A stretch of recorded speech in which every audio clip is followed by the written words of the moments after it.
सभापती महोदय, सन्माननीय सदस्य प्रमोद जाटार यांनी अतिशय महत्त्वाचा विषय लक्षवेधीच्या माध्यमातून त्यांनी इथे मांडलेला आहे.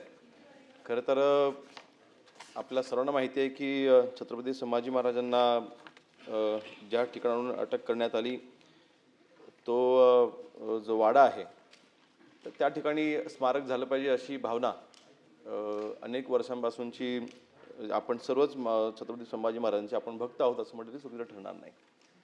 मी स्वतः या ठिकाणी पाहणी केलेली आहे. मी 2 वेळा या ठिकाणी मी स्वतः गेलेलो आहे. रत्नागिरी जिल्ह्याचे पालकमंत्री उदय सामंत साहेबांनी देखील या ठिकाणची स्वतः पाहणी केलेली आहे.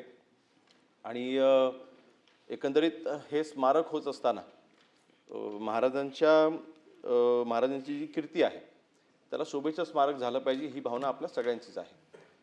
विषय 2 आहेत. ह्यामध्ये पहिल्यांदा हा जो वाडा आहे सरदेसाईंचे जे कुटुंब आहे त्याच्यापैकी काही कुटुंबामध्ये अशी भावना तारणा होते की आम्हाला ह्या ठिकाणी थोडीफार जागा आम्हाला तुम्ही इथे ठेवावी, आम्हाला पूर्णपणे तिथून हद्दपार करू नये, त्यांच्या काही मागण्या होत्या. त्यांच्याशी मी स्वतः देखील बैठक घेतली होती.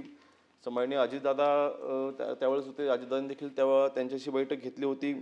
स्थानिक आमदार शेखर निकम साहेब आहेत, त्यांनी देखील त्याच्यामध्ये पुढाकार घेतला होता.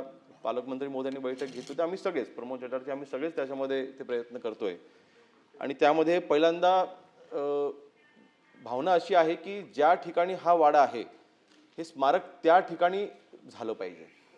मला कल्पना आहे की स्मारक हे मोठं झालं पाहिजे, स्टॅच्यू ऑफ युनिटीच्या पेक्षाही मोठं व्हावं अशी आपल्या सगळ्यांची भावना आहे आणि त्या भावनेशी आम्ही सहमत आहोत. परंतु मूळ ज्या ठिकाणी वाडा आहे त्या ठिकाणी स्मारक जर का झालं नाही तर मग मला वाटतं एक आपला जो उद्देश आहे तो साध्य होत नाही. आणि म्हणून दोन्ही प्रस्ताव हे आमच्या विचाराधीन आहेतच. 100 एकरमध्ये व्हावं ते 150 एकरमध्ये व्हावं की 200 एकरमध्ये व्हावं हा प्रश्न नाही. मला वाटतं मूळ ठिकाणी ज्या ठिकाणी वाडा आहे आणि माननीय मुख्यमंत्री महोदयांनी आता जे बजेट झालं त्या बजेटच्या स्पीचमध्ये देखील माननीय मुख्यमंत्री महोदयांनी स्वतः याची घोषणा केलेली आहे. जवळपास पालकमंत्री महोदयांनी आपण सगळ्यांनी मिळूनच जवळपास 350 कोटीचा आराखडा आपण ह्याचा तयार केलेला आहे. आणि त्या 5 एकरची जागा आपण अंतिम जरी केलेली असली तरी सुद्धा आपल्या मागणीनुसार जर का वाढीव जागा तिथे मिळत असं आपण घेऊ ना, त्याच्यामध्ये कोणाचाच विरोध असायचं काहीच कारण नाही. मी मगाशी म्हटलं तसं तो 5च एकरमध्ये व्हावा असा कुठलाही सरकारचा अट्टहास नाही.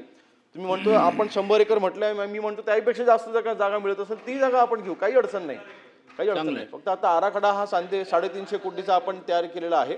तो 350 कोटीच्या आराखड्यानुसार आपण आता पुढे जाऊ आणि हवं सुद्धा आपण दुसरा पण आणि मंत्री महोदय माननीय सदस्य बोलल्याप्रमाणे की आज लोक तयार आहे तुम्हाला द्यायला. तुम्ही जर ऐका, तुम्ही जर त्यांना आम्हीच तयार केलेला आहे, अडचण नाही. Let me complete. आम्ही बैठक घेऊनच तयार केलेला आहे त्यांना.